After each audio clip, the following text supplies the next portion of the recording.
Okay. According to my screen, we are live on YouTube.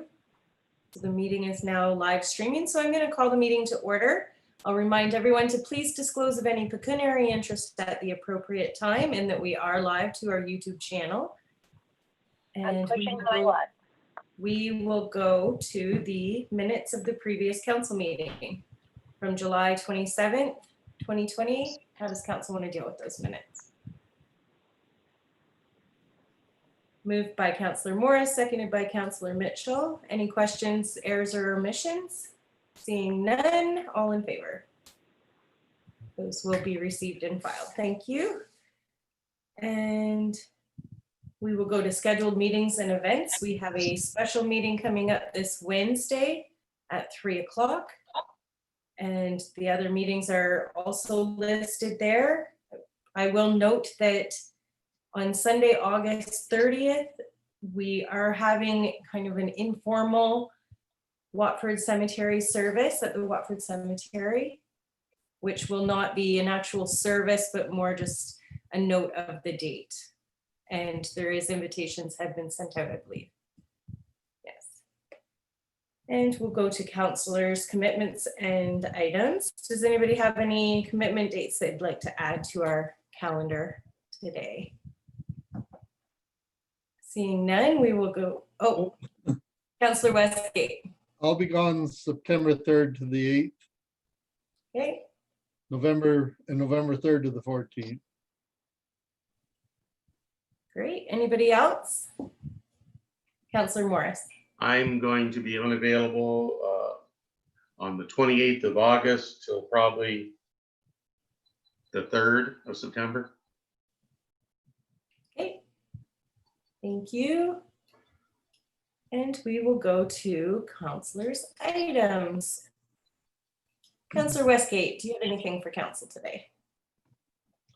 Only one minor thing. I don't know, Andrew, if you know whether they put in like the mosquito stuff in for the mosquito larvae in the 2 catch basins, say behind in the new complex there, and there's one out by couple catch basins by Foodland here that aren't on the main road. Do you know whether they do them or not? I can check into it. They are to do every catch basin, but I'll certainly check into it. They do it 3 times yearly. If they know them. Amanda? Sorry, Andrew. I do know that they did in the new scenic subdivision court, all the catch basins at that location, because in Andrew's absence, while he was on vacation, I did receive a request from Public Health about those ones, but I'm not sure about Foodland. The ones behind the houses too, not just the ones on the road, it's the ones I'm talking about. I advised them of all of the locations, Okay. but they should be marked if they were sprayed, correct, Andrew? That's correct. They put spray paint on. I didn't see any, but it could be. I never really looked that hard. Okay. I'll look into it and I can follow up. All right. Thank you, Andrew. Anything else, Councillor Westgate? No, that's it. Okay, we'll go to Councillor White. Just wanted to make a comment, just noticing driving in and out of Warwick, the landfill looks really good in terms of grass cutting, trees, maintenance, probably the best ever. And I think it'd be nice to send a comment over to them. So to keep up the good work. Yeah. Yes. It's always good to hear something good. So thank you for that, Councillor White. Yep. Anything else today? No, nothing else. Okay. Councillor Morris, do you have anything for council I today? have nothing at all. All right. And Councillor Mitchell. Nothing today. All right. I have a couple of things. On Friday, August 14th, I was honored to join our MPP Monty McNaughton, MPP Bob Bailey, and MPP Randy Petterpiece, who was there on behalf of the Ministry of Agriculture and Rural Affairs. We met at Mayor Dave Ferguson's beautiful farm just outside of Watford for the exciting announcement of the broadband infrastructure expansion within our rural area. So that was really great. And I did participate in the AMO conference this year. It was online, which was interesting and different and not nearly as much fun as what we normally have, but it was a lot of good information. And I had a delegation with Ernie Hardeman from the Ministry of Agriculture and Rural Affairs. We had a great discussion on the role of the Farm Practice Board as well as Bill 156. And I had a great meeting with MPP Stephen Crawford, who's the parliamentary assistant to the Ministry of Infrastructure, about potential new grant opportunities and funding for the hall expansion. So it was a worthwhile event to participate in. So that's all I have for council today. We will go to staff items. We have on our agenda a verbal update from Amanda Gubbles about the Investing in Canada Infrastructure Program. Thank you, Mayor Rumboats. As all of council knows, the township has made an application to this ICIP Recreation and Culture Stream to support our expansion plans at the Watford Community Arena with a new hall, YMCA and multi-use complex. I regret to inform council and the public that the municipality has received word that we were not successful in our application for this program. So we will be following up with the appropriate Ministry of Infrastructure on a follow-up meeting and or the evaluation of our grant and where we fell short so that we can improve in the future. We also are working on investigating other grant opportunities. As you may know, there was recently a new stream of funding announced through supporting the ICIP program, and I believe it's called like COVID-19 relief, and it's for shovel-ready infrastructure projects. So we are working with our partners.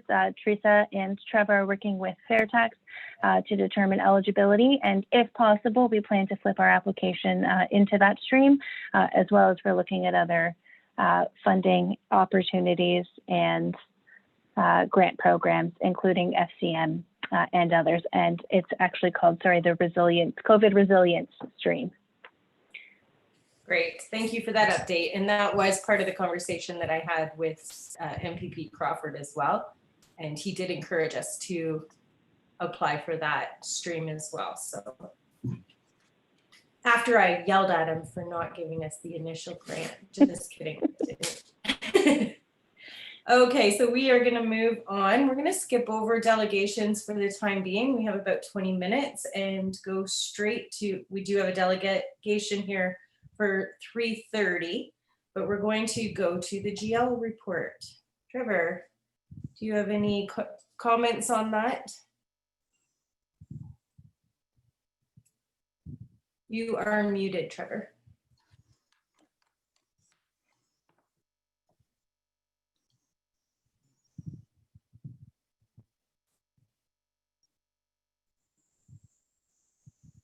Is that better?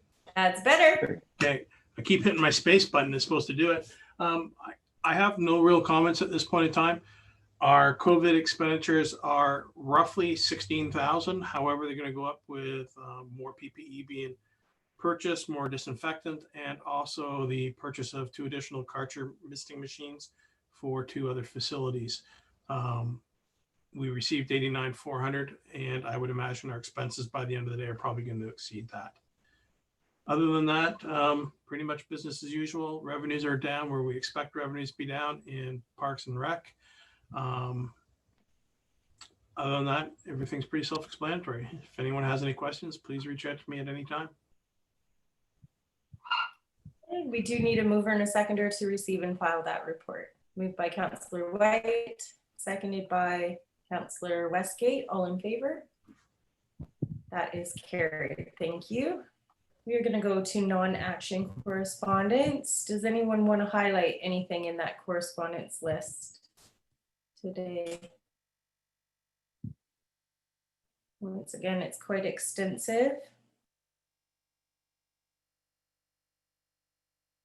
Seeing none, we need a motion to receive and file all of that correspondence. Moved by Councillor Morris, seconded by Councillor Mitchell. All in favor? That is carried. And 12 is correspondence requiring a motion. So I'm going to run through the three that we have there. The first is the resolution regarding long-term care homes. Councillor Morris. I'd like to support that motion. I think these homes have found a lot in their COVID that having a whole bunch of part-time staff that are trying to make ends meet by working at 2 or 3 different homes was not the right answer. Hopefully they'll make full-time jobs and get rid of this part-time. Okay, and Councillor Mitchell, were you seconding that? Or Yes. did you have a comment? Okay, No. any other discussion? Sorry, Councillor Mitchell, I didn't mean to cut you off. No, just in support, Madam Mayor. Okay. Councillor White. Just anecdotally too, hopefully to support the rebuild of some of these homes. A lot of the homes that had the most severe cases were older homes where internal ventilation and things are not up to the current standards either. So, which does not help prevent the spread of disease. So. And even the air conditioning, I think a lot of them, they found that they didn't have proper air conditioning, and so they would have to gather into one room when it was really hot, things like that. So, okay, so any other questions or comments about that? All in favor? That's carried, thank you. And the next one is the endorsement of Bill 164, Protecting Vulnerable Persons in Supportive Living Accommodations Act. Councillor Mitchell. I'd move to support that one as well. Okay. Do we have a seconder to that? Councillor Westgate. Any comments or questions on that one? Councillor White. In the retirement home sector, we are licensed as of the 2010 Act that came into effect in 2012. So we've been under the RHRA, which is our regulatory authority, which do regular inspections of our facility along with public health and others. Yep. Good. It's good information. Yes, I know the county homes are inspected on a regular basis as well. So all in favor of supporting that resolution? That is carried. Thank you. And the next one is the St. Clair Regional Conservation Authority Asset Management Plan and Grant Application requesting a letter of support. Councillor Westgate I'd support and that. Councillor Mitchell. Yeah, All in I'll second favor? that. Okay, and maybe Amanda, do you need any help from Councillor Westgate on writing a letter of support, or are you good with that?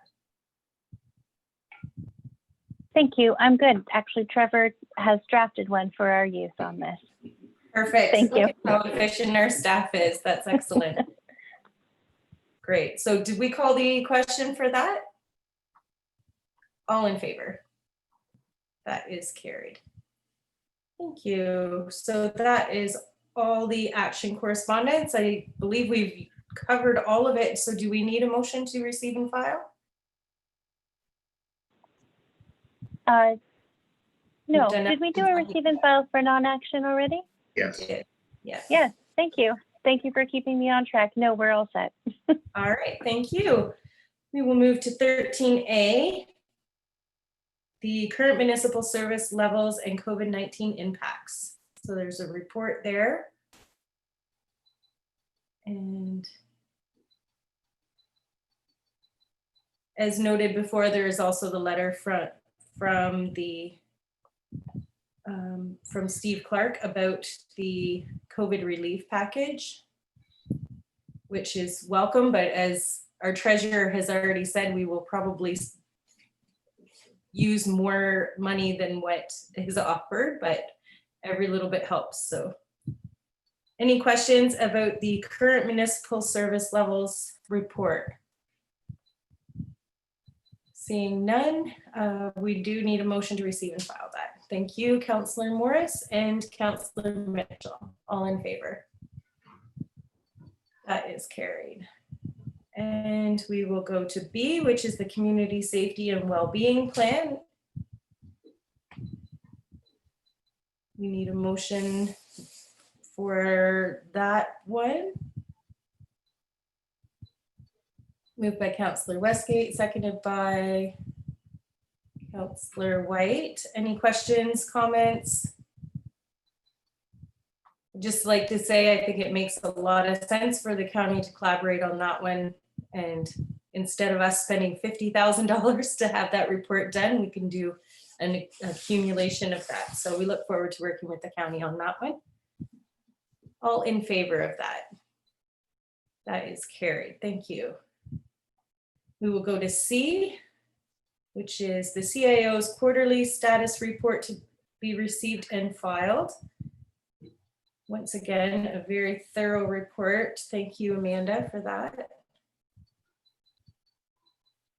We need a motion to have that received and filed. That's from Councillor Morris, seconded by Councillor Westgate.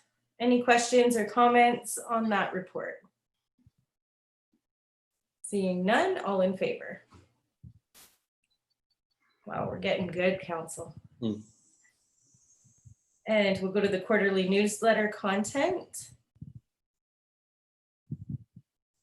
Moved by Councillor Morris. No, I have a question.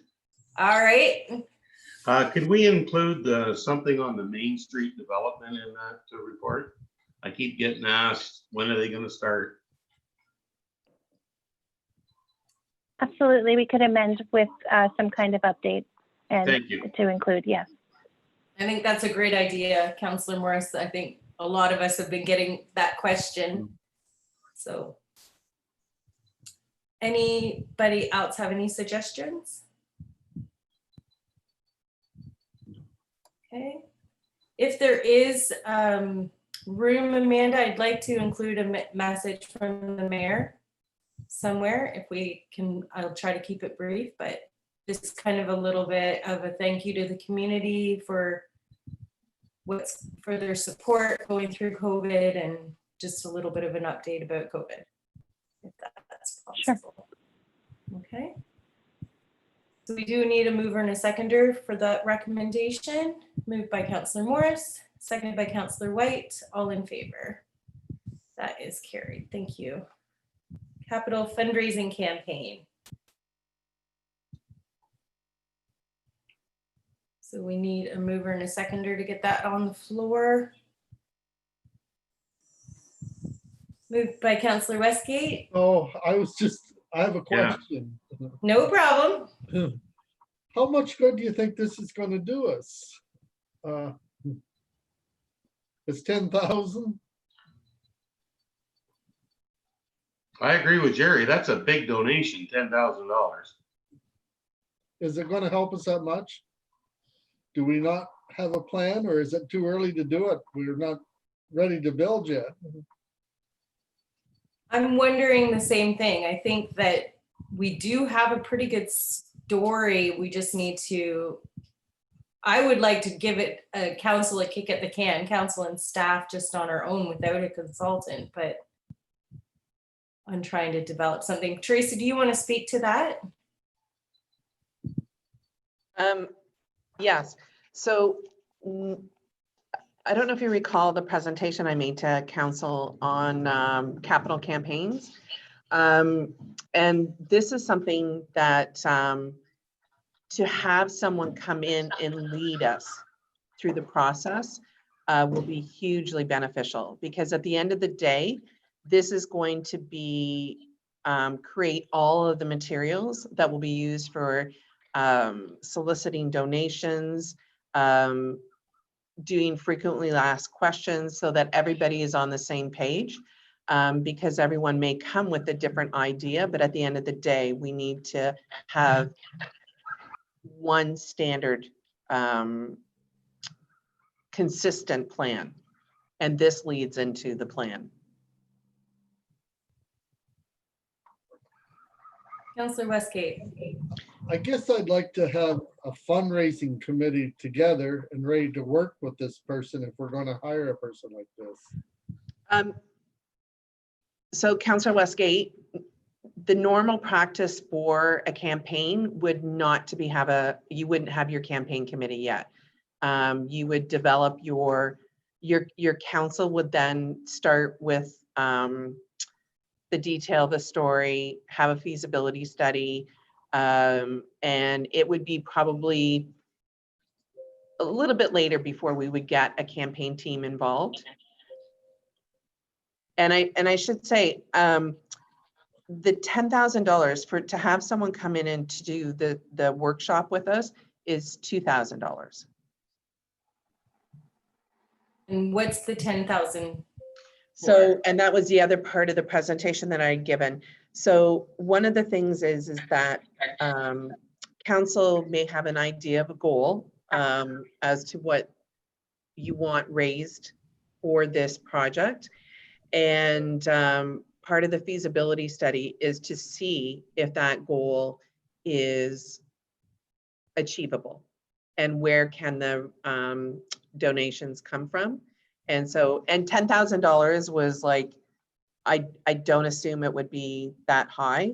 But it would be having a consultant come in and do an analysis beforehand so that we're clear on what the goal is going to be before we start out. That it's going to be an achievable goal. Yeah. And that also I know this community and I've seen them raise money for things. Like I have seen literally this community raise $32,000, $35,000 in one night with a fundraiser for a family who's struggling with cancer. It happens in this community on a regular basis. So I see where where Councillor Westgate is coming from. It's a lot of money to, like, when you do a project like this, Teresa, what is the goal normally when you're spending, say, $10,000 to do the feasibility studies and well, it? These would be part of your campaign expenses. So when we talked about, so a previous capital campaign I worked on, our goal was, we did do a feasibility study. We did work with a consultant on developing this story. But at the end of the day, our campaign costs were no higher than 10% of the goal. And so that's what we would work within. And I have no doubt that the community is a very giving community. I've already seen that. But this is a very large project. So we're not talking even 100,000, we're talking $1 million, $2 million. So that's a very, very different process. And it's a very strategic process. Councillor Morris. Would you be able to work with $2,500 if we gave you a budget of that? For the feasibility study? For what you need to get the story, to get the ball rolling? For the story is $2,000. We've already established that. To do the feasibility study would be an addition on top of that. So I think we could get something done for less. The feasibility study, we've done it. We need it, we want it. I don't know what a feasibility study, I don't know what you mean by that.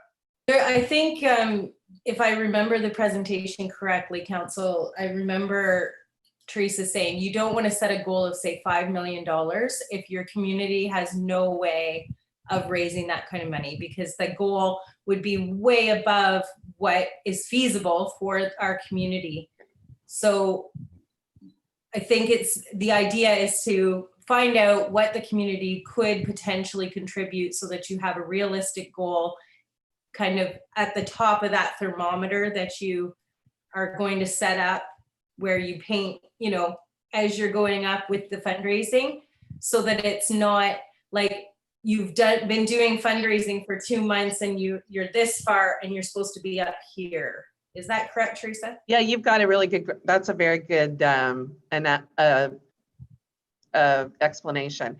And I think, well, there's two reasons. One is you don't want to set a goal that's too high that is not achievable, because then there becomes a little bit of fatigue, and it's harder to raise money when things aren't appearing to be successful. Another thing is that when you're financing, I know for the building that I worked on, it was very clear as to how much the municipality was contributing directly, how much was coming from any grants that could be possible, and then how much was coming from a fundraising campaign, a capital campaign. And that was important because the municipality had to finance the building over a period of time. And so if we weren't successful, or if we set the goal too high, then that would be additional resource or funds that the municipality would then have to finance over time. And the other thing too is right now, really honestly, with COVID, and I know it seems like a broken record where I was saying, oh, COVID, but it has a huge impact because we have groups right now that have not been able to do fundraising in their, for lack of a better word, normal way for 6 months. And so a feasibility study, you know, we could do what we, if it was $2,500, we would figure out what we could do with $2,500. But it would be research to say, okay, you know what? Maybe we need to make the gift period 10 years as opposed to 5, or we thought we had donors, we need 10 donors at a certain level, and we don't think we can get it at that level. It's a great roadmap to say, okay, what is reasonable?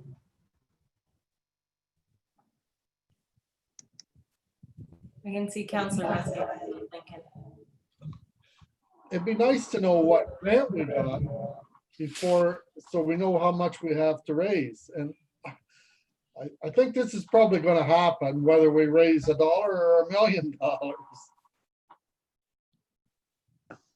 Can we contact Lambton Shores? They had their Shores Arena built, which is similar in costing, I think, in this as this project.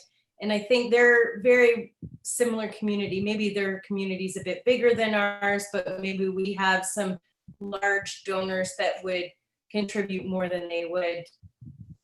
I'm thinking of some specifically, but it would be interesting to see how much their fundraising for the Shores Arena was. I think that alone, that and maybe their fundraising for the Thedford renovation, if we could find out those numbers, I think that would give us a pretty good idea without us spending this extra money. But what does council think? Or Amanda? I just want to offer one comment, if I may, for council. So I absolutely understand the hesitance to, set aside funds to support feasibility studies, to support like a build, right? When the money could be seen as going towards a build. From an organization and operations perspective, I do believe that there's value in a feasibility study, in understanding our market and understanding the capacity of our user groups and our businesses, especially given the impact of COVID-19. I might suggest to council that if the estimate only of $10,000 maybe wasn't palatable today, that maybe there could be direction provided before a decision is made for Teresa to scope out what she's looking at a little more and get a quote, an actual quote from a few providers, or maybe some different options. Because I think when we do speak to Lambton Shores, and Teresa may have already done this, I can almost guarantee that they did feasibility studies for both of those referenced fundraising projects. And I would also suggest that it would have been a very valuable tool in their fundraising efforts, in the way that they make packages and certain levels. It's all tailored to what you find in the feasibility study. So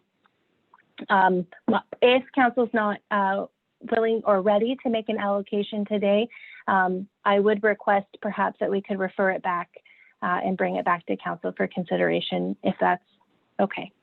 Those are my comments. Councillor White. I would move that direction. I do think it is worthwhile, given that we are in a COVID environment. It is a totally different fundraising environment than anybody's ever experienced before. And I think, there's a lot of unknowns there. So I think it would be well worth the effort to figure out, is it like what is feasible given what we're in right now. So are you moving the direction to I would go move the forward direction with? to go get a quote Okay. for Teresa to kind of firm up her plans, get 3 quotes so that we can move forward, because yeah, I don't know that we have anyone or ourselves have any experience that would be comparable in the past to right now for fundraising. So that's my concern. Yep. Okay, do we have a seconder to Councillor White's motion? Councillor Mitchell. Any other questions or comments on that? So that's Councillor Westgate. I was just gonna say, there's been a lot of expertise in this community before. When we raised money for the addition to the arena, Mhm. that was just a committee that did it. And most of it was raised. When we put the boards in, the boards at that time was almost 90,000. Council put in 30. The rest was raised in the community, and we just went ahead and did it because we knew the community was gonna be there for us. And they were. We did extra work on top of that 80,000. Well, And I know at Lambton Shores, they had somebody come in and help them with raising money, a professional. Because I had talked to Ben Oss, is it, before? Mhm. I think he was the head of the fundraising. Mhm. But he couldn't tell me who it was. But he was supposed to get me the name back. And that was quite a while ago. well, I think getting council's direction to go ahead and maybe do a more thorough report on this is a good plan. Are we comfortable going ahead with that motion then? All in favor? That is carried. Thank you very much, staff. So it is 3:34, so we are going to invite our delegate into the meeting.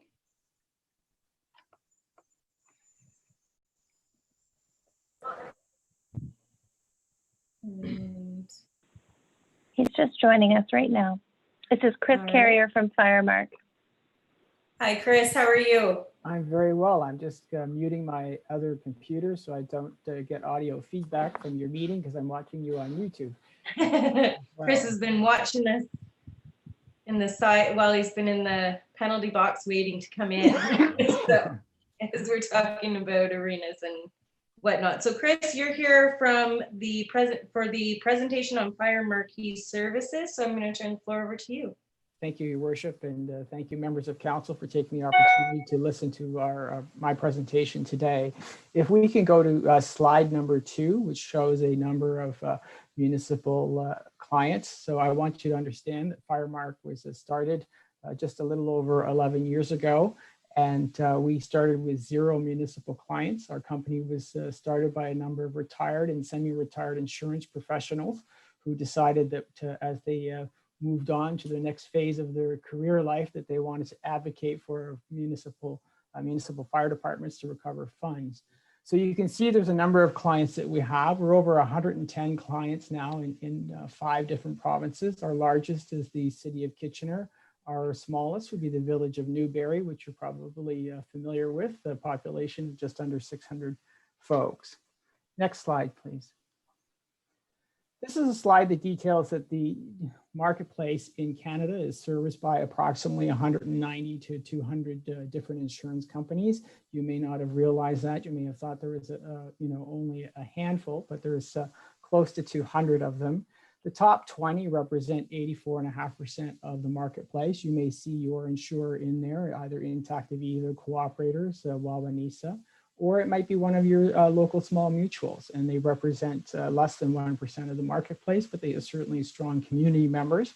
And as a former mayor of the town of Collingwood, I understand how those local folks are certainly great service providers to local communities. Next slide, please. This shows a fire department service charges in a typical small commercial policy. So almost all property insurance policies in Canada have, under the additional coverages section, money to offset the fire department response to an insured peril, so like a structure fire. In this case, this contract has $25,000. So if your service provider, your fire department went out and put out a large fire or maybe a tornado, whatever, at this property, they could recover up to $25,000 in expenses they incurred in responding to that incident. Next slide, please. You'll also see a lot of property insurance policies that have a small amount of money. This is a small amount of money, but it's also money that you're entitled to receive. The policyholder is not entitled to receive this money, only the municipal fire department is. So either you get the money or the insurance company gets to keep it. And this one is $1,000 limit. So that's still a good portion for your budget. Next slide, please. What is indemnification technology? And we'll just go to the next slide. This is the legal definition, and we worked with a rather expensive law firm, but a good law firm in Ottawa to come up with this. And what's important is to emphasize to you that we're maximizing the billing opportunities on behalf of fire service providers and by invoicing the insurance company. So I'm not sending an invoice to you as a policyholder and saying, I want you to pay this bill and then go run to your insurance company and try to get reimbursed. We actually invoice the insurance company, and it does, I'll walk you through the process in the next few slides. And it's the insurance company that sends a check to us, or sometimes they send it to the municipality. But in the 11 years of recoveries, we have not asked the policyholder ever to pay a bill and then be reimbursed by their insurance provider. All the money comes from the insurance company first. Next slide, please. So how does the program work? And we'll go right into the next slide after that. We ask that the clerk present to council for your consideration a standalone bylaw to authorize the cost recovery specific to fire department response. That is wording that we can provide to the clerk. I think I already have to Amanda, but I will confirm with her at some point if you would like to move forward with a further discussion. But we've had this drafted by a law firm near Belleville, Ontario, and she is the lawyer for Belleville, and this is for Almec Haldeman and Port Hope solicitor who drafted this bylaw. And we said we like the bylaw so much that we'd like to present it to our other clients. Next slide, please. You're probably asking yourself, why is a bylaw required? Why do we have to take this kind of action? The legal contract of insurance is between the policyholder and the insurance company. Under the additional coverages section, you'll see here for the Allstate Elite Homeowner wordings, we will reimburse you up to $5,000 for fire department charges you were required to pay. So remember I said earlier, there was almost 200 different insurance companies. They have varying policies with policy wordings, but almost all the policies have language that require local legislation to unlock the coverage. If the municipality does not take the action to create a bylaw legislation to unlock that contract, then there is no legal requirement for the insurance company to pay. The reason it was drafted this way, the insurance contract, is so that you can't go retroactively to a large loss incident and say, we would like you to reimburse us for this. The insurance company or companies involved in that incident could say, no, there's no legal requirement for us to do so. Next slide, please. The process for the cost recovery program, what we tried to do is take a look at the process that you already have in place. So my 13 years in elected office did lend a hand in developing this. We want to have the standard incident report that the fire chief already fills out. So this is paperwork that is already done after every time the trucks roll. We would like a copy of that information. So that comes to us. We have a database of over 1,600 policy wordings. We have a database of insurance professionals from coast to coast to coast. So I know that when we're dealing with an adjuster, let's say for Intact near Ottawa, I know who the regional adjuster is, and I also know how they like the files presented and the data and the information presented to them so that we can encourage a prompt payment. So we'll pull up that information. The average recovery takes about 13 to 14 weeks. The shortest recovery has been 8 business days or 5 business days with 8 days, but 5 business days. And the longest recovery has been 34 months. Now that was a complicated industrial fire. It had a maximum payout of over, I think it was $2 million. And we had to wait for the substantial rebuild portion to be done and the occupancy permit issued so that we could then determine how much money was left over for the fire service It was actually a neighbor of yours near you. I won't identify it while we're doing this presentation, but the recovery was over $30,000 for that local fire department. You received 70% of the gross funds recovered. We retained 30% for ourselves. There is no annual and there is no minimum. So that file that we followed for 34 months and kept doing all the work that the insurance company asked us to get that money, if it resulted in a zero recovery, there was zero cost to you. Next slide, please. I did a cost recovery projection in 2019. I was going to update that slide, but I just left it the same. The low range, this is your share, would be about $3,000. Mid-range, about $4,300, and the high range around $5,800. I don't know the local market breakdown. If I did, I could identify more accurately what the cost recoveries would be, because I would know what the coverages are for those insurance companies operating within the region. The closest I can break it down is by province. Next slide, please. And we'll just skip over that slide for time and just go to the next slide. The money stay within the fire service budget for three broad categories: for public education, next slide, personnel training, next slide, and capital purchases. So when we return the funds to you, you do not have to spend those funds in the next calendar year. You can just put it into the reserve for your fire department expenses. And when the fire chief and your senior staff present the budgets, they can say, oh, we have some development charge money, we have tax revenue that we normally have access to, we have a grant from the new, from the federal government or from the Ontario government, but we also have Firemark money. So you have a new envelope of money that have access to offset some expenditures for your fire service. Next slide, please. Your municipal act in Ontario, I quite like it. It's a little verbose, but it's quite robust. It gives you, under natural persons powers, the power really to do anything you want, as long as you're testing it's reasonable for you to do so. So is it reasonable for a local municipality to pass legislation to unlock an insurance contract to which they're not a signatory to, but you are entitled to the funds under the additional coverages section? And as I mentioned earlier, your fire service is entitled to them, not the policyholder. So of course it is for you to pass local legislation, because the contract says, the insurance contract says you have to do that and take those actions.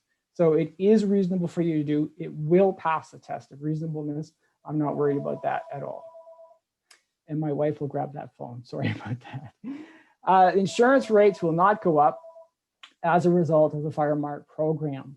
The policy, when you take a look at your own policies at home and you start doing the calculation of what portion of your payments go for this and that and everything, you'll see that the fire department additional coverages section is a very small portion of the overall bill. It is our position that per $1,000 of insurance coverage, you're paying between $1.90 and $2.40. So for easy math, we're going to say $2 to $3 per $1,000 of coverage. So if you're a small mutual and you have $1,000 worth of coverage, you take a look at your insurance contract, it might be $1,500 for that coverage for your property and all the contents. You're probably paying $2 to $3 for the fire department coverage. Next slide, please. If you research it online, there's plenty of opportunity to you to determine that. If you take a look at ratios, you take a look at the data that's out there, that our program will have no effect on future increases. The insurance company is measuring the risk of an incident. They have already charged you for the coverage. They know that they should have 1 or 2 at the small mutual incidents per year. So they've already calculated into setting that premium that they're going to have to incur some expenses in order to justify charging for the coverage. Next slide, please. Will the property owner be required to pay a deductible? No, it is deductible exclusionary. So there's no cost to the policyholder. They're not required to pay up front, and nor is there a deductible required for them. Next slide, please. If property owners pay taxes, which include fire department service charges, why should they pay the fire department why should the fire department charge fees? This is not a fee for service. This is a cost recovery mechanism. You are responding to an insurance contract that has been written that says you have to pass a local bylaw in order to access this money. And once again, you're entitled to the money, your fire department is, not the policyholder. So the policyholder is paying for this coverage. We are asking the insurance industry to honor the coverage for which they're charging their policyholders. We've created a company to ensure that that coverage will be honored, and we return those funds to you. Next slide, please. Hey, thanks for telling us how to do it. What do we need you for?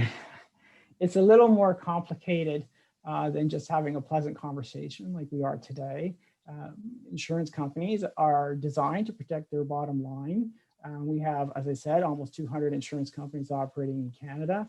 Most are great to deal with, some are less so, and there's 2 or 3 that are really not that great to deal with.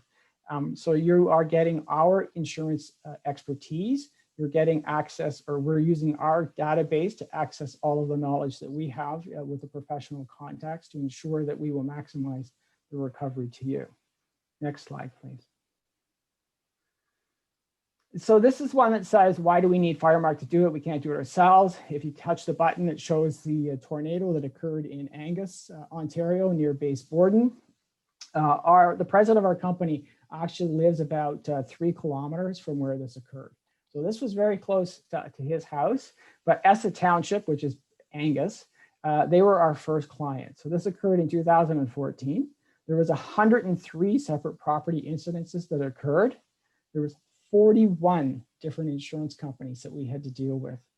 We received the files 11 months after the incident. We're not going to be pounding on your door going, oh, we want the files, we want the files. You would have, as elected government, a whole host of responsibilities to your constituents, and we recognize that. But we do have a 2-year window to recover. It took us 10 months after receiving the files to return those funds. But not only did we get the funds for Essa Township, there was 4 other neighboring departments who helped them on mutual aid. We included those expenses in our summaries, and we were able to recover all of those expenses too. And former Mayor Terry Doddle, who is now MP for Simcoe Gray, and a former director of FCM, is a strong endorser of our program. And there are some of the fire chiefs on the next slide across the country who are happy to receive money. I know we had to book this meeting today, but you'd be surprised. I never have to book a meeting to drop off a check. I can just show up and people will come out of a meeting to accept a check. Your worship and council, that is it in a nutshell. I'm prepared to answer any questions or concerns that you may have. Thank you. Thank you so much, Chris, for that presentation. Council, do you have any questions for Mr. Carrier today?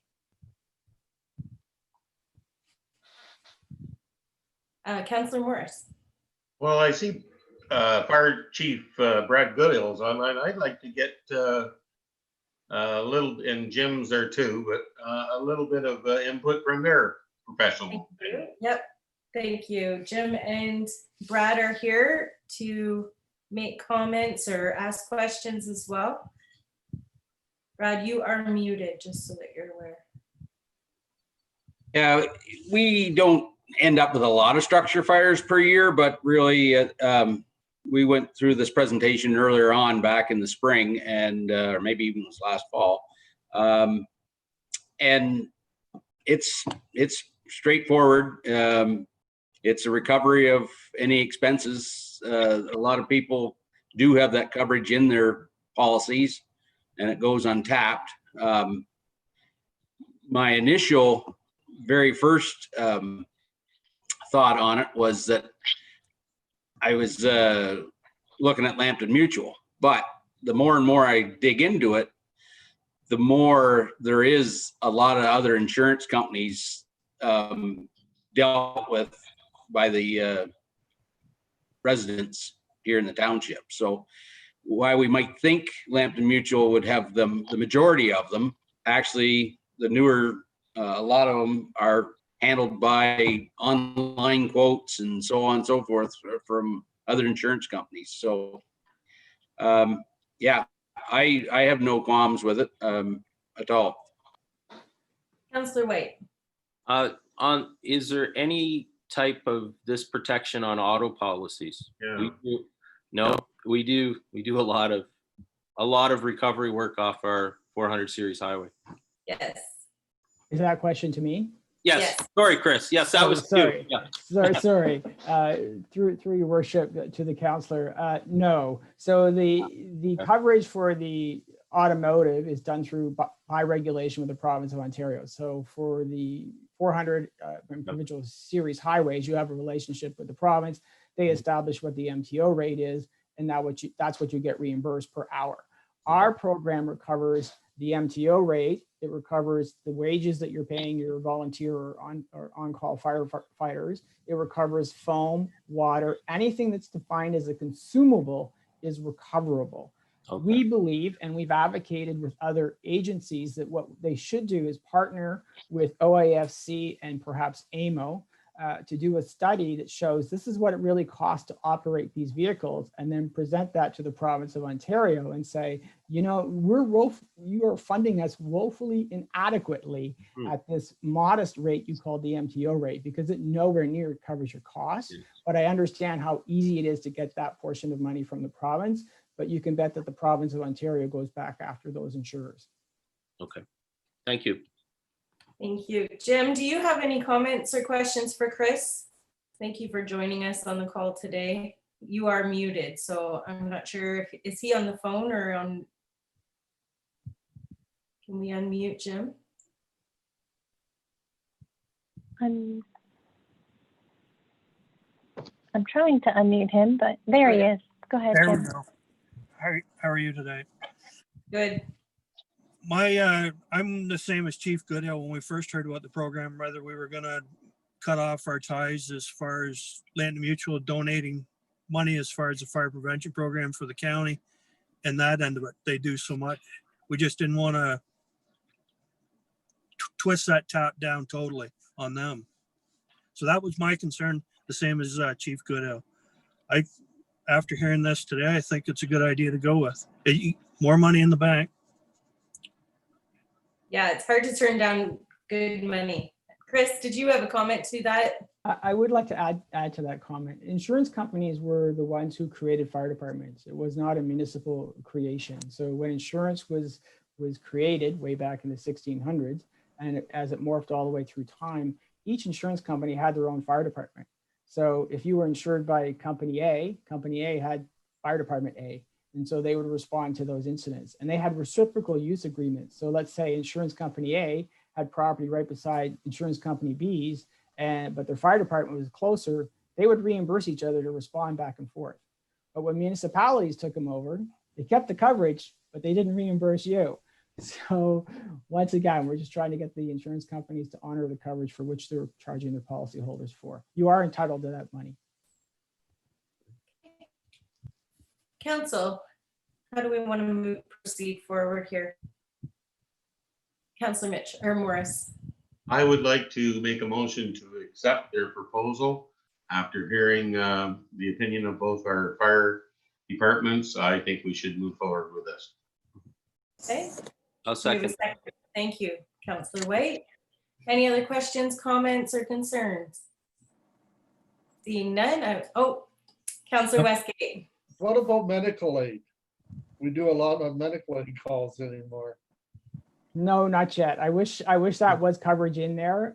It is something that, once again, through a policy discussion with AMO, if your staff or other staff working through AMCTO or AMO want to have a discussion with, there are some suggestions that we could offer a way to advocate for such coverages in the future. All right, great. Anything else? Councillor Morris. I did think of one other question when Councillor Westgate made that comment. What about when we go to another township on mutual aid? Those people are not supporting Warwick Township with tax dollars to our fire department. Are we entitled to go after that claim on mutual aid calls? No. So mutual aid is good neighbors being good neighbors. And so you set up a mutual aid agreement. Automatic aid means that you have an agreement that you must respond and that you are reimbursed for costs.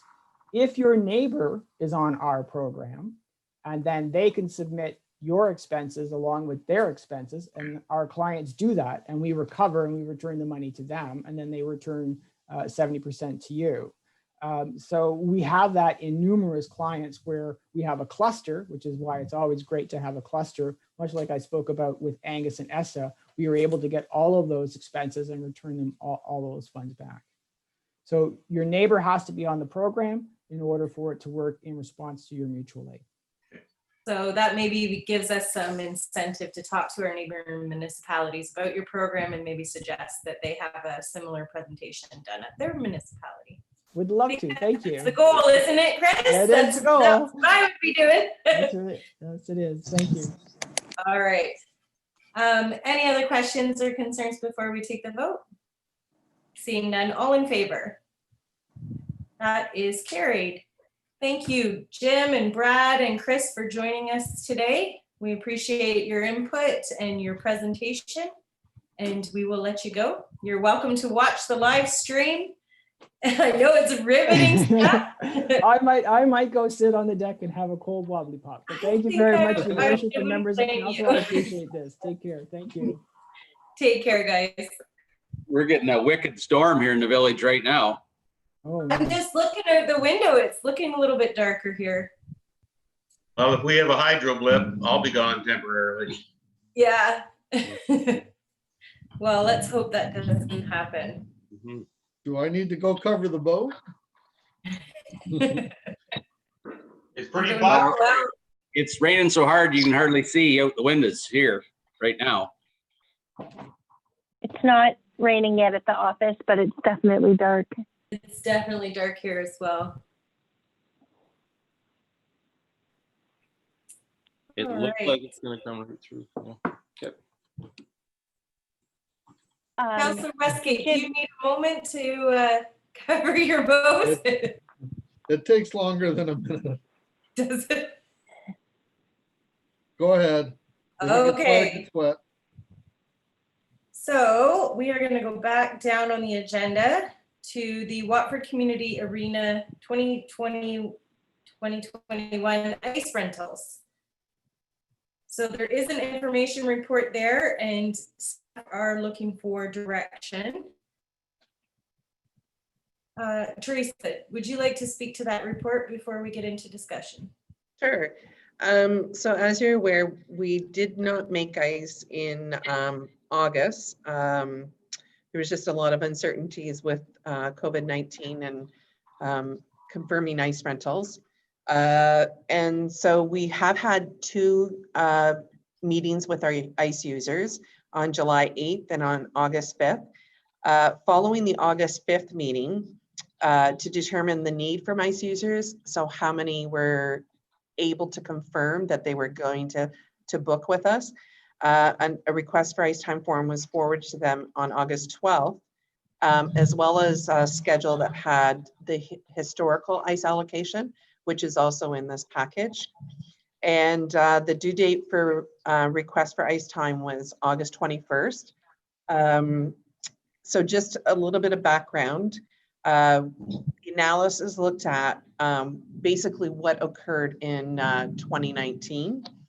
And so if you look at the bottom, it'll go through and say, indicate how many hours of ice were rented in August, as well as 4 weeks in September, just to get a sense of what was the historical basis, and then to look at where we're at now. So the ice schedules that I've included, there have been changes again today, minor changes, and I'll go through that with you, but they do reflect the current request for ice time. Like I said, there's a few user groups that had not submitted yet. And if they were in September, if they historically started in September, I've added that to my total count in hours. And so basically after Labor Day week, starting the following week, we could potentially add another 15.5 hours to those ice schedules, but I don't have that confirmed at this time. So if I could just go through the ice schedules first with you. And so the first one I'm looking at is the week of November 10th, 2019. if everyone has that in their package. And this was a schedule that was based on historical information. So if it was, for lack of a better word, a regular year, what would our ice rentals look like? And this is what a regular week looks like, and the users and their bookings. And it equates to, I believe, 60.5 hours per week. What's not included on this schedule, though, is any Warwick programs. So you'll see that there isn't public skating or Tiny Tots, or if we're going to offer shinny, those type of programs aren't in this schedule yet. This was purely for people that booked, or organizations that booked ice with us. Sorry, I just had a disruption here. And Mayor Rombots, do you want me to keep going? Or if there's questions after each schedule? Oh. Yeah, I think that's fine as long as we're still on the call. Did we Okay, lose perfect. Colin? Yeah. Yes, I'll watch for him to come back, but it does look like he is no longer in the meeting at this time. Okay. So now we're on to the next schedule, which is the week of September 6th, so of 2020. So this is what we have confirmed to date. And this is the week of Labor Day. So I've equated everything to, again, what we did Labor Day last year. And so right now it is approximately, I believe it's 18 hours. And I used the minor hockey figure skating rate because that's pretty much what we're looking at for this week anyways, at $115 an hour. So our revenue for this week would be $2,070. Then the next week, and there were no changes to this schedule to date. Then we go to the next schedule for the week is September 13th. So the next week, there has been a change in that on Sunday nights, the Watford Rec League has sent in a follow-up, and they are delaying their start until October 4th, I believe it is. So based on the number of hours, at 24 hours that are booked, so $2,760. And then if we add 11.5, because I've taken off the ice time for the Watford Rec League, that'd be another $1,322. So we'd be looking at just over $4,000 revenue for that week. And that's including users that would traditionally have booked during this time, but haven't confirmed yet, if that makes sense. And the following weeks are pretty much the same. There's very little difference for the following weeks, the next 2 weeks in September. They're pretty much exactly the same as September 13th. So what we looked at, we looked at 2019 again to get some historical information. And on average, so weekly average for September, weekly, the revenue was $5,730. Now remember that is averaged over, say, the 4 weeks. So 1 week, like we've shown you, the first week of Labor Day is lower, but then the rentals increase after that. The expenses average at about $11,612. So our cost of operations, our next net cost is $5,882. Sorry to interject, Mayor Rumbas and Teresa. I do have this graphic, the chart that Teresa is referencing, available, and I could share my screen for council's reference if that would help. We did not append it to the agenda. Yes, that'd be great. Would you like me to do that? Sorry, Teresa, just so they can that's follow great. No, that's great. Along. There. And my apologies, I just wanted to really check the numbers.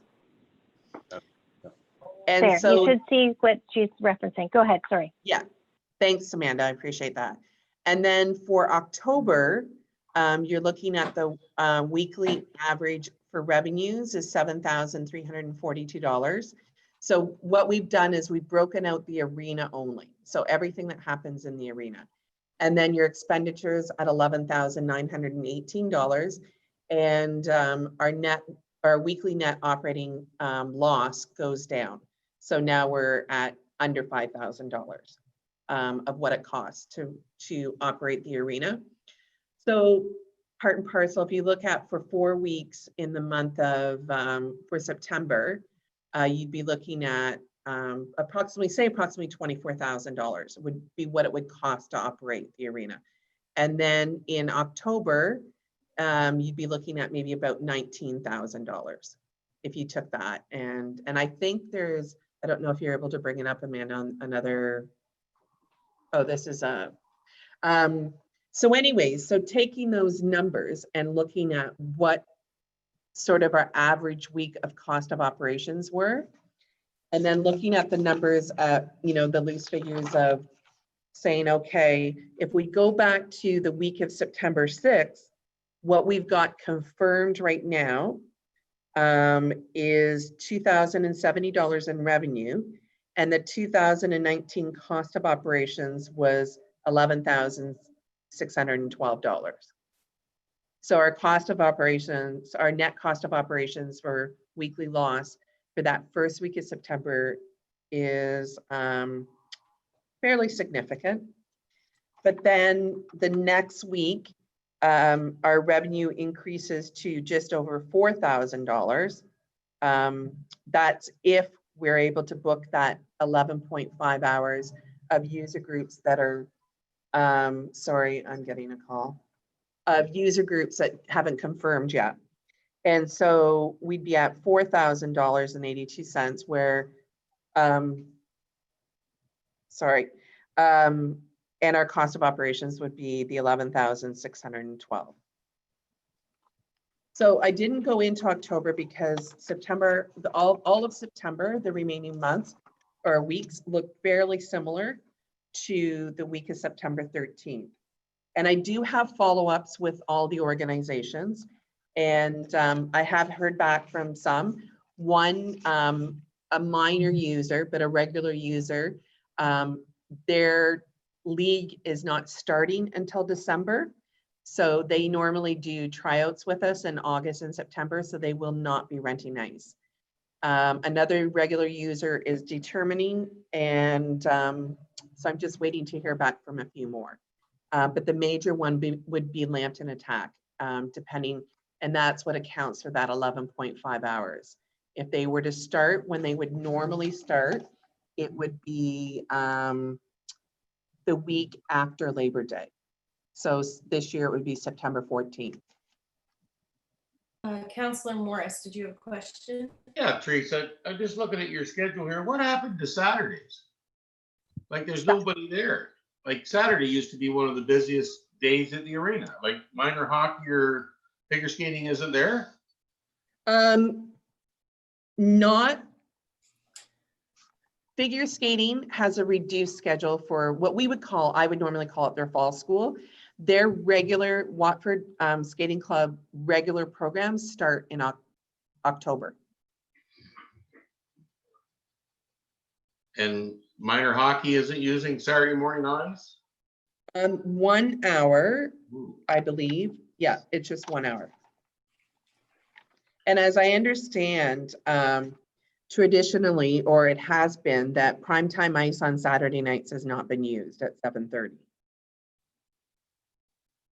So Sunday's a very healthy schedule and pretty much throughout the week. But yeah, Saturday, it has not traditionally been used after 7:30 p.m.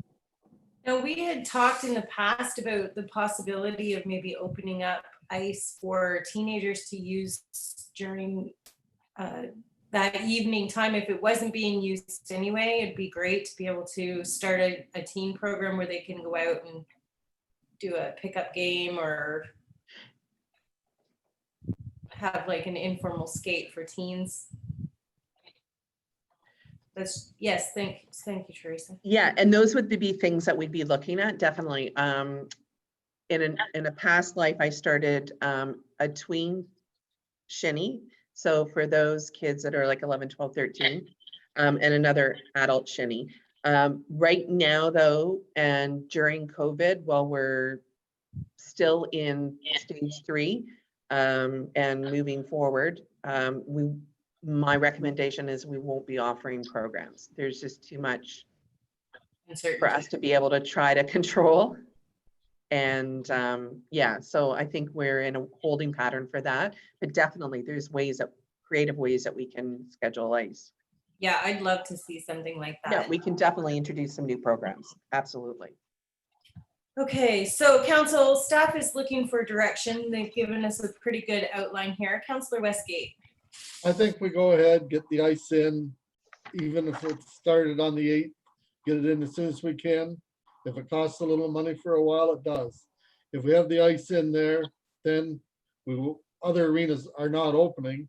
We can probably fill a lot of that ice time in, and it won't cost us near as much as what it's showing here. So I think just go ahead, get it in, and we'll see what happens. Okay, I'm seeing Colin nodding his head. Do you have a comment, Colin? Absolutely. Yeah. I echo that sentiment that Jerry just spoke to. I've had families stop me, whether they, as early as July, wanting to do something. I know in this COVID environment, it's very abysmal if you want to see that type of forecast, but it's also full of opportunity if we can get this momentum going and catching the market when it's right. I mean, it's going to work out. I think I have faith in that.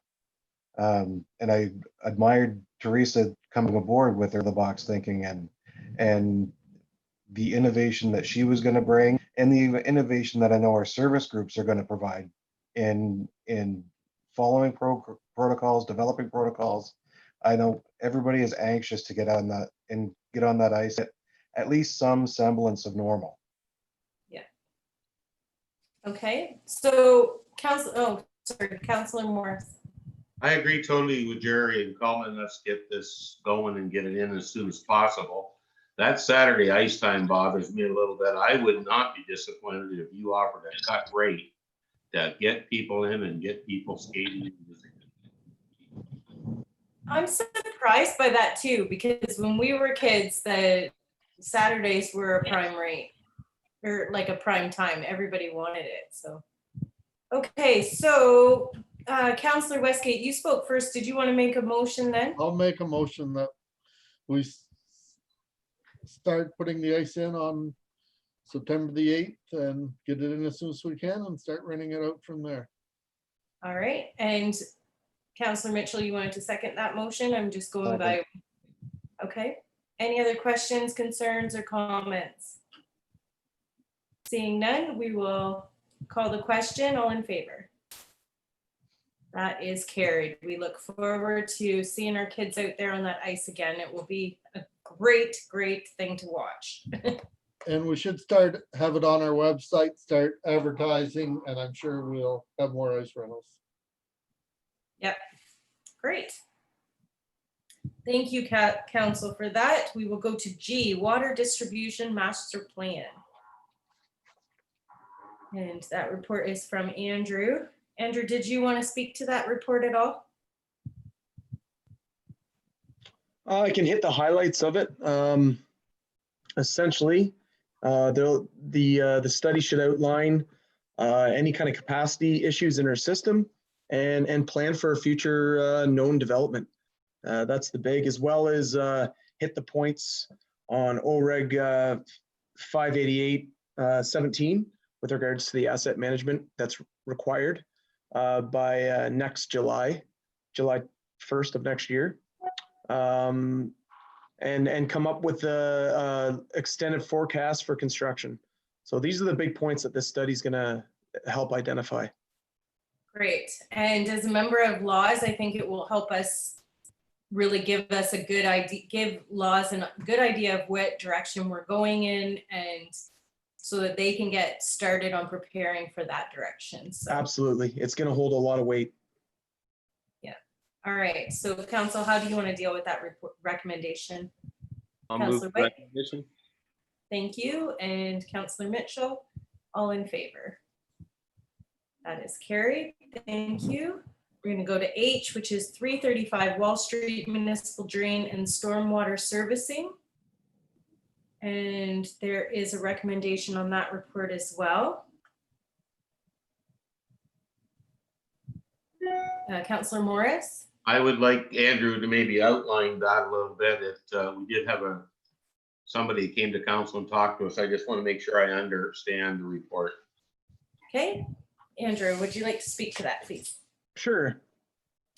So essentially, the report gives a little bit of the technical recommendations, but essentially when it just kind of confirms that when someone applies for a site plan, one of the requirements of the site plan is to deal with your stormwater, and there really is, in this particular case, there's two options for him, and that's to make sure that he doesn't have any adverse effects on the downstream property with regards to erosion, quality control.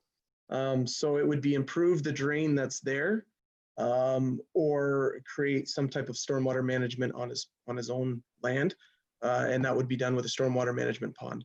And this is pretty common practice. So that's essentially what the report outlines, the two methods that he should be looking at doing. So can he build the parking lot he wants to do and have a restrictor in there so he's only allowed to put so much into that drain the way we talked last time? He would have to put in an oil and grit separator, which has been already explained, as well as have the proper storage. So if he was gonna, in a big rain event, it was able to contain the amount of water in the storms events, like the 2, 5, 10, 25, and 100-year storm, and identify proper calculations that would show it could actually store the proper amount of water. Councillor Westgate? Probably, he's gone ahead and did it without a stormwater management plan. If he could have, did the gravel parking lot so he could store water on the parking lot, put the reducer in so only so much water goes off. But the way he's graded everything now, if we get a whole lot of rain, it's going to run over the parking onto the neighbor's land. So he has no place for the stormwater management. Things were done ass backwards as far as I'm concerned. I've put lots of parking lots in where we did the stormwater management in the parking lot. Sometimes you'll see a low catch basin and you think, well, why did they put it way down there? Probably for stormwater management. Okay. Just echoing Jerry's, that's exactly what we did on our site. Yep. All right, so there is a recommendation there for council.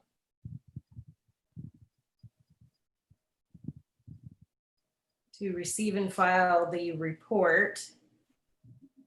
Councillor White? I will move the recommendation. Okay. Do we have a seconder to that?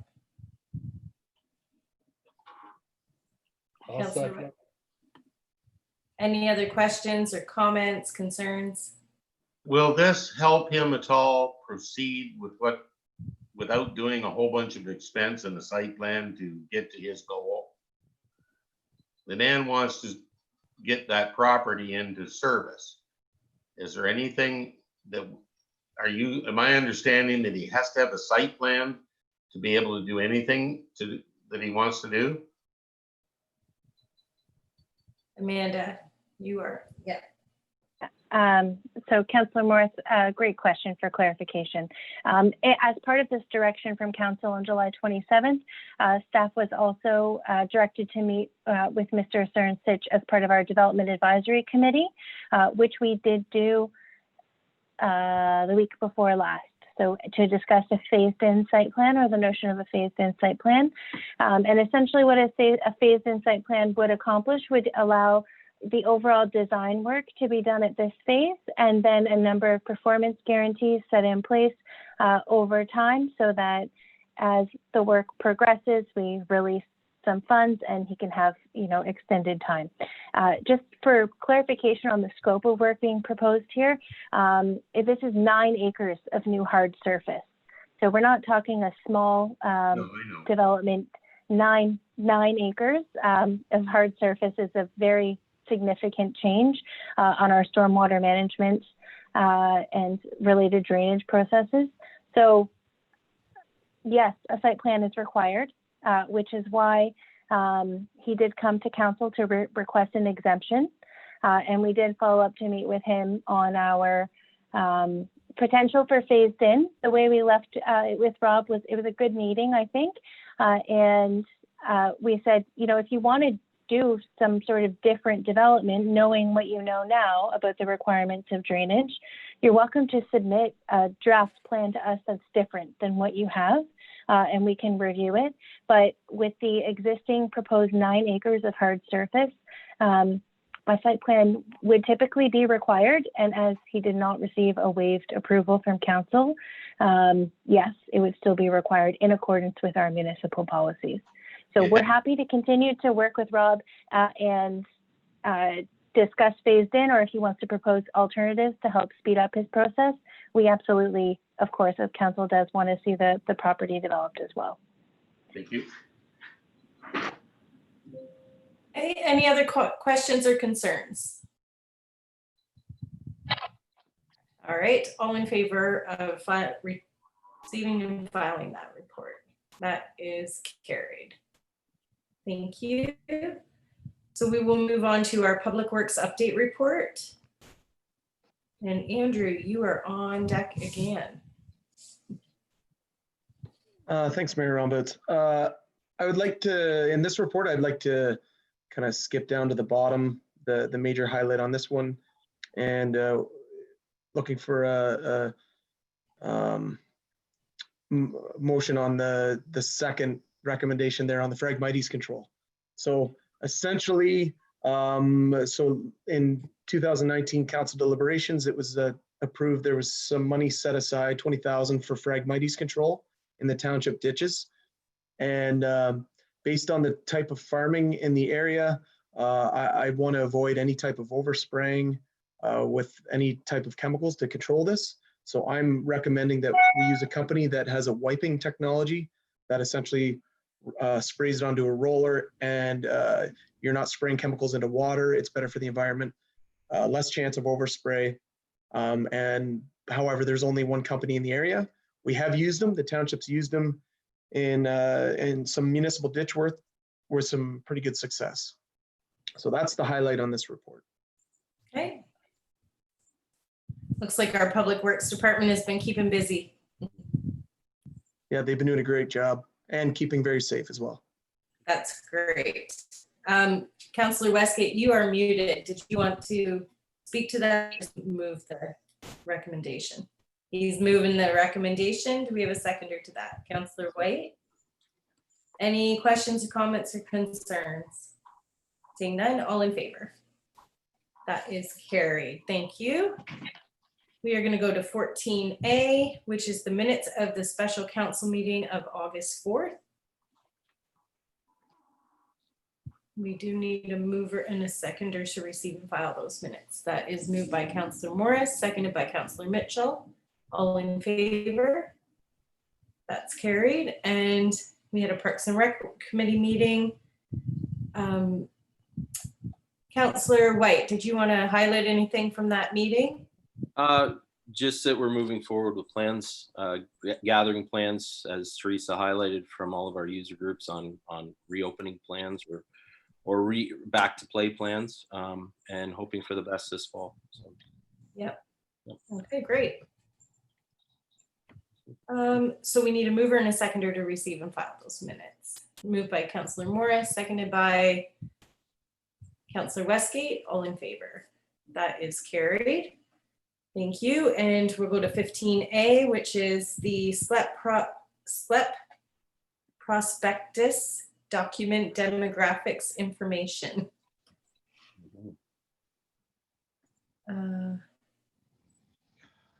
I believe we saw this in an earlier meeting, and we made a few corrections. Is that correct, Amanda? We're just receiving those corrections?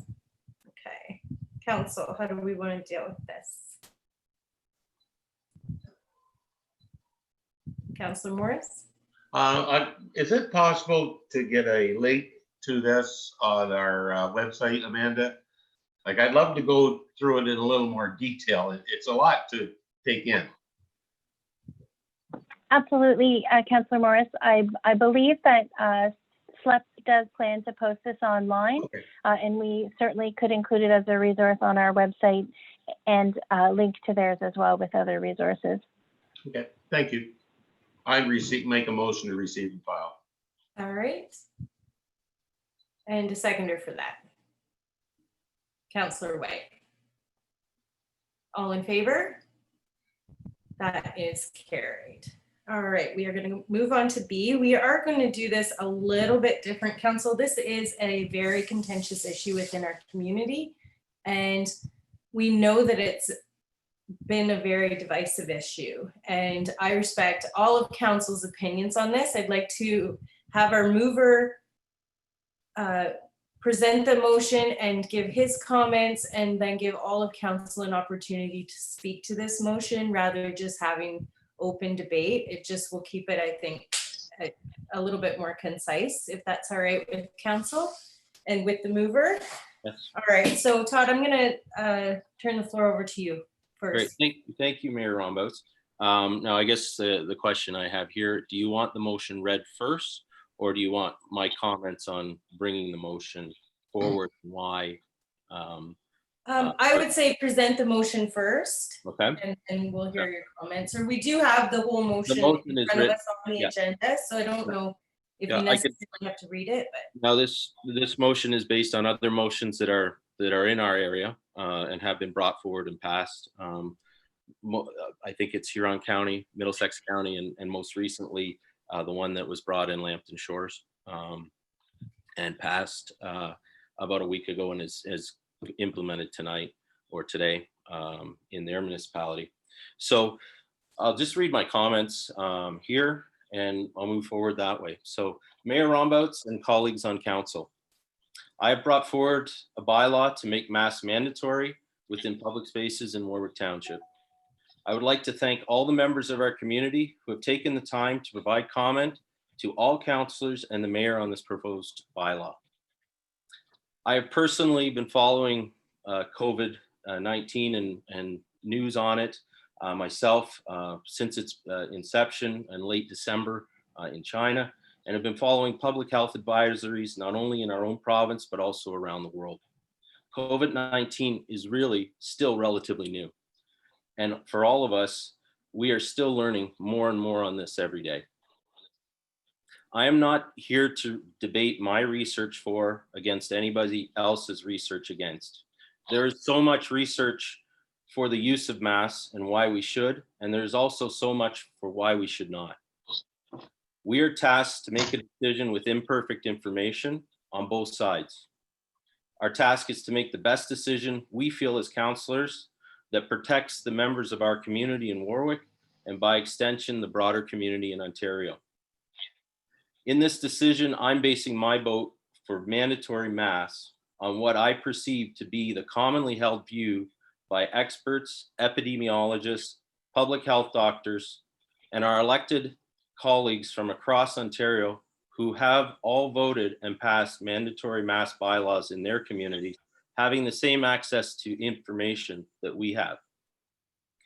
This is still very early in the COVID fight, and new information is emerging daily and will continue. The common facts that seem to be agreed upon worldwide are as follows. Droplets that all of us release and inhale daily through the act of living spread COVID-19, commonly held fact. If I wear a mask and you wear a mask, I'm protecting you and you are protecting me. We are protecting each other. Is this 100%? No, but this is much greater than zero. When you and I sneeze, we have been taught from an early age to cover our mouth and nose. Why? Social distancing, regularly washing your hands, and wearing a mask help to slow the transmission of COVID-19. There is a direct correlation with decreases in new cases. For all these things to work best, it requires the participation of everyone in the community to follow the guidelines and to be consistent. Those infected with COVID-19 are contagious up to 3 days prior to showing any symptoms. In 2 weeks' time, our children are heading back to school. We are expecting them to wear masks on the bus, to and from school, and all day in class. Should we not all set a good example in our community by wearing masks indoors and being consistent in this behavior? I do understand there are members of our community for health reasons that are unable to wear a mask. These individuals, in most cases, are also the same who are most vulnerable to the worst cases and outcomes in the COVID-19 fight. Should we not help to try to protect them by wearing a mask ourselves? As individuals, businesses, and a community, we cannot afford to enter into another period of lockdown. And we all know the effects of that, mental, financial, however you want to look at it, it's bad. We need to learn how to best live with COVID-19 in our midst, and wearing a mask in public spaces indoors right now is a way to allow us to continue to move forward. This is not forever, but this is what we can do right now. Thank you. Thank you, Councillor White. And I'd like to open the floor up to the rest of council to speak to this issue. Councillor Morris. This is a formal motion put toward the board. I do not want to discuss it any further until there's a seconder. Oh, do we have a seconder to Councillor White's motion? Thank you for that procedural correction.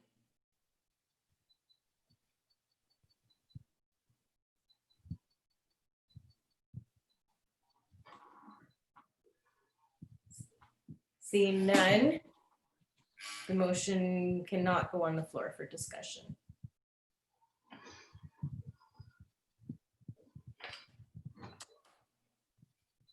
All right.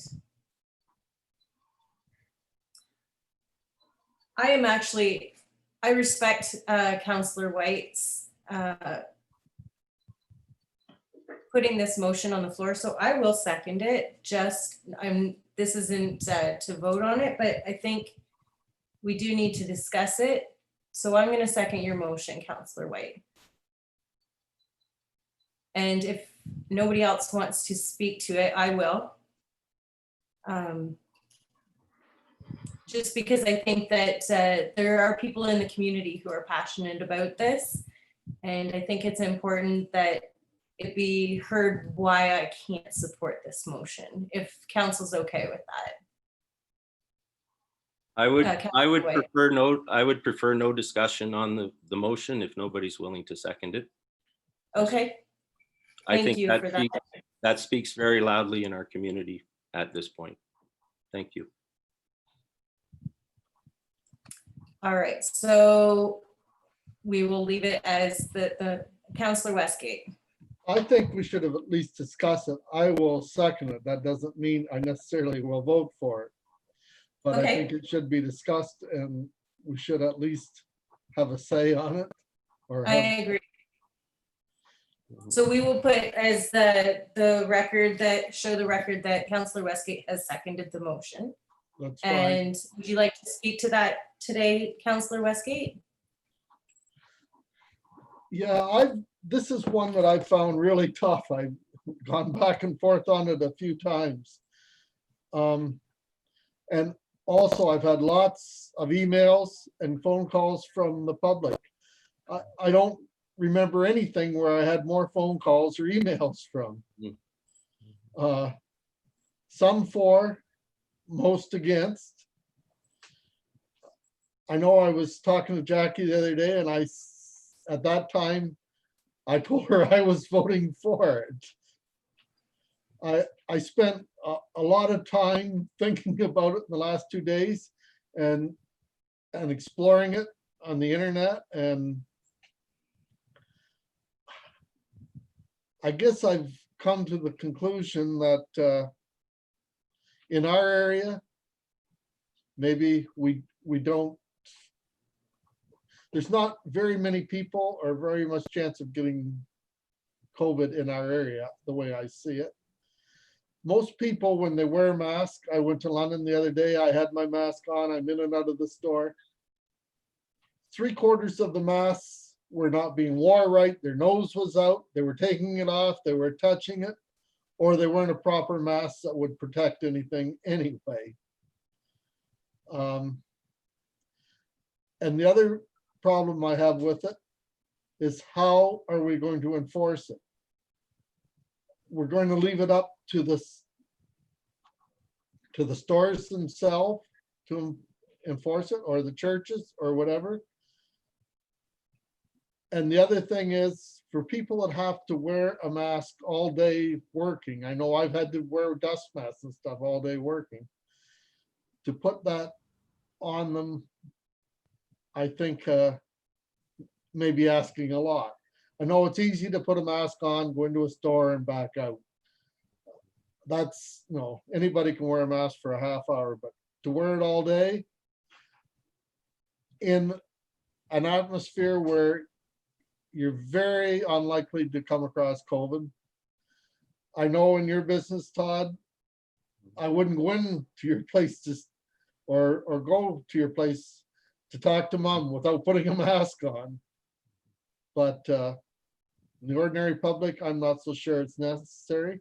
The other thing I have is, this should be a provincial, maybe not a provincial, but at least a county thing.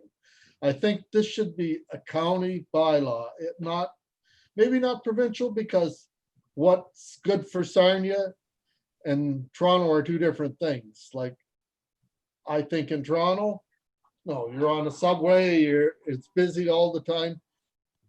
Probably they need a mask bylaw. But in Watford, I'm not so sure. Thank you for those comments. Just so you know, Todd, I would like to give everybody an opportunity to Yep. speak. Councillor Mitchell, do you have? I don't disagree with anything that Councillor White has said. Up until making a mandatory bylaw, I think encouraging and highly encouraging following health guidelines and being the respectful neighbor is what I have been witnessing around town. You know, just in Lynn yesterday, there were more than 30 people in the store, and only 4 of which were not wearing masks.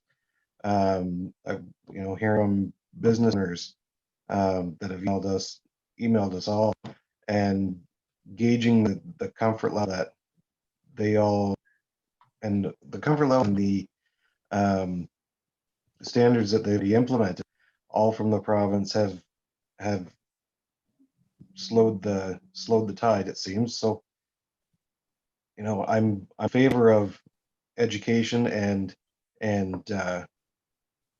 you know, being that supportive voice out there, but to make a mandatory thing, I can't support.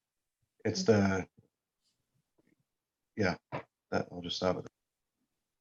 Thank you. And Councillor Morris?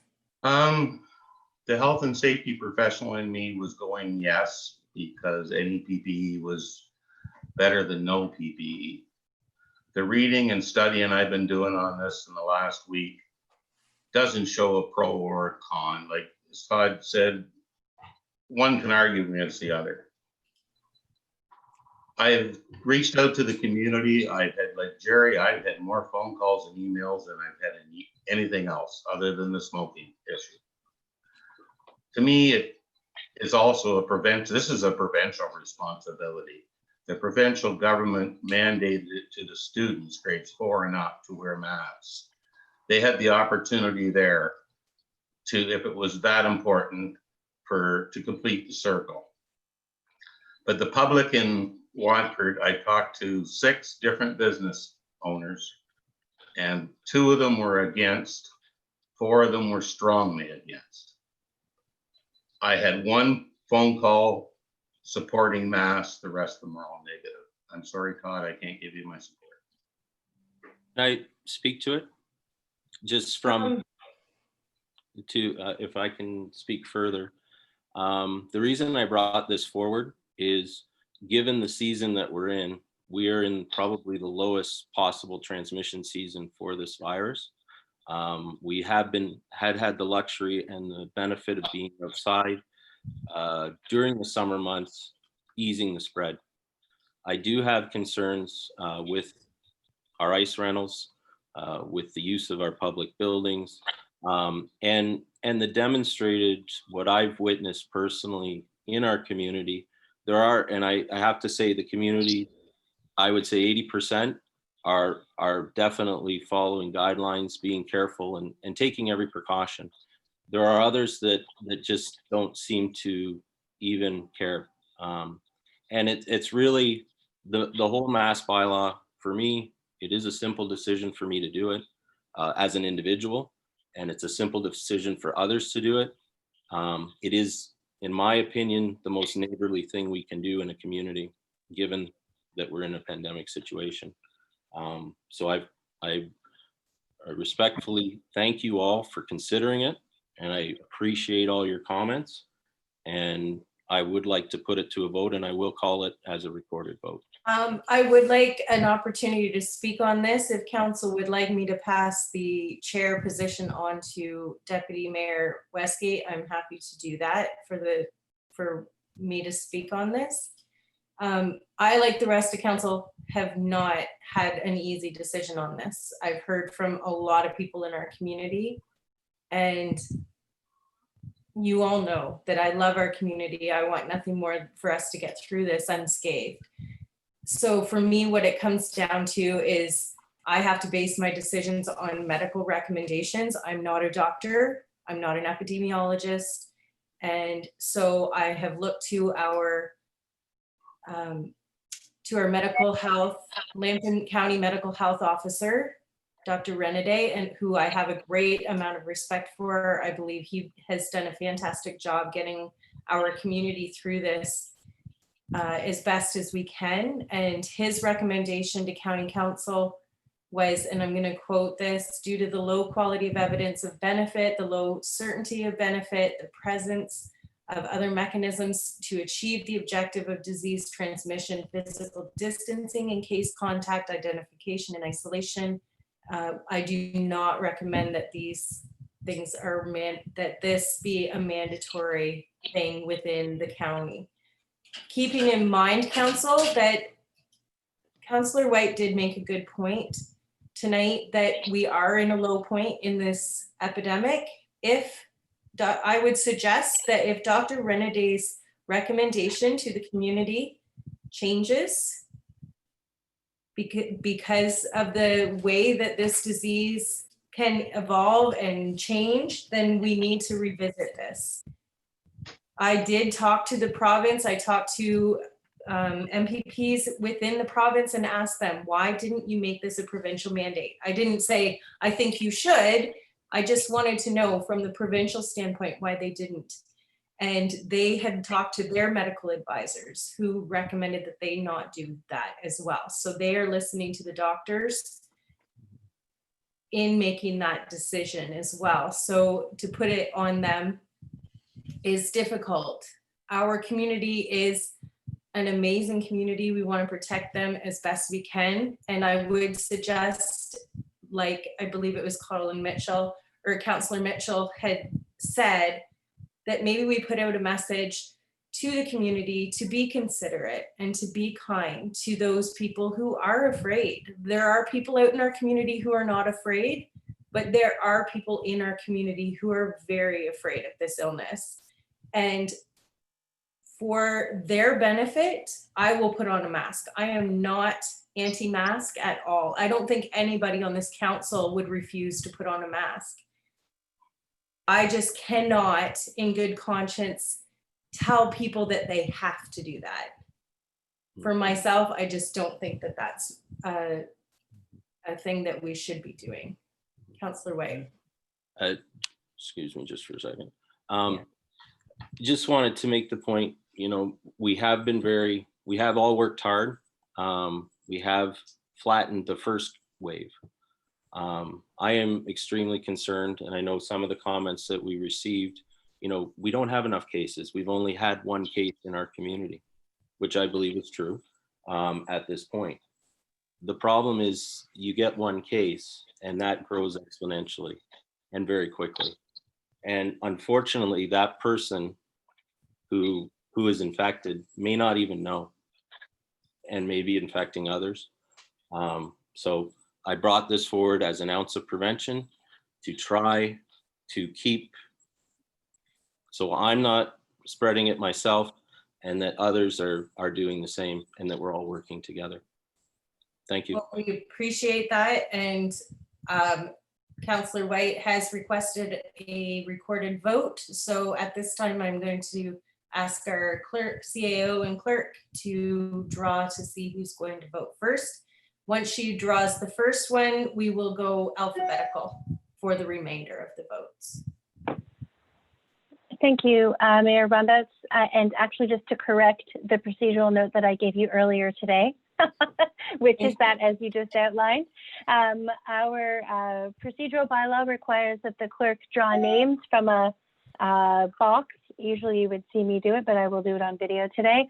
And that person states their vote, and then I continue to draw names. So I did misinform Mayor Rundas to say alphabetical. So we'll go by draw of names, and I will start now.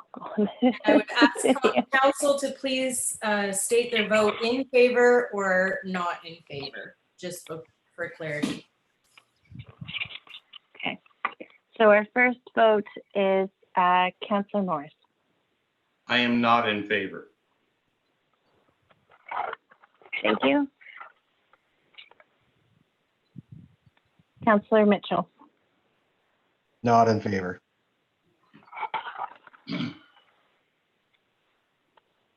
Councillor White. In favor.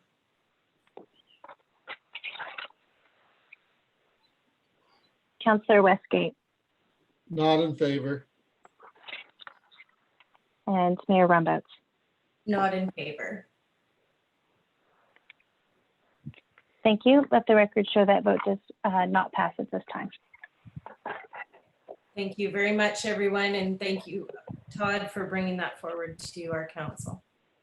So we are going to move on to our in-camera session for this evening, where we will deal with, sorry, I gotta look up on my agenda here.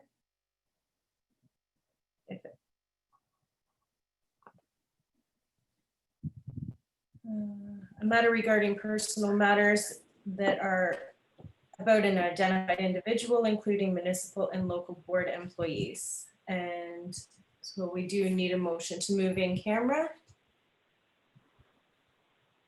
Moved by Councillor Westgate, seconded by Councillor White. All in favor? That is carried. For those watching on YouTube, please be aware that we will be returning to open session just to adjourn the meeting. So we will not be going back live on YouTube for the bylaws and for the adjournment of the meeting. So we're going to take a moment, and I am going to say maybe 4 or 5 minutes just to take a bio break and to get